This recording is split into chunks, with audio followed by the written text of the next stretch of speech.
Hi Lwgwse, good evening आरो मर्निंबो बुंफानाय जाबाय मानो होनबा सिस्टेम आरो प्लानखौ फल' खालामनानै दायो दंफैयो जोङो बालिफार भेस्टिस अफिसाव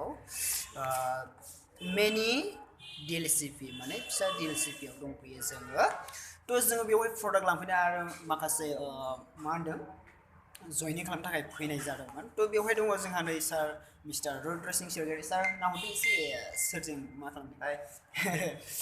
बिथाङानो आंनि सार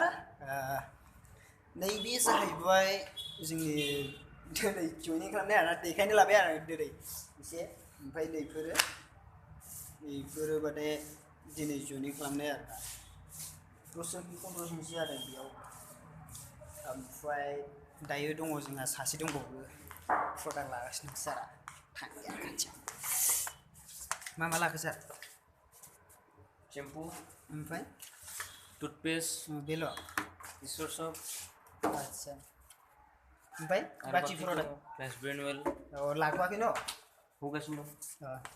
दा होगासिनो दङ नै बेनो आरोना जोंना अफिसा बेयाव ओरैजाय ओमफ्राय कम्पिउटाराव बिलिं खालामखायो रावबो थगायनानै जानो हाखाया आरोना बेवहाय बिलिं खालामखायो नोंनिखौ नोंनि बिल मोनखायो आरोना बेयाव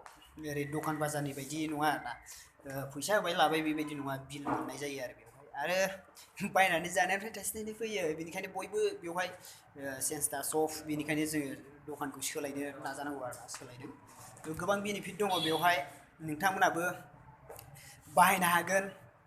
आरो सोरबा बाहायखानाय दंबा थेंक इउ बा कंग्रेचुलेसन जोबोद साबायखर जासिहरनाय थाबाय मानो होनबा गाव गावनि देहाखौ जोथोन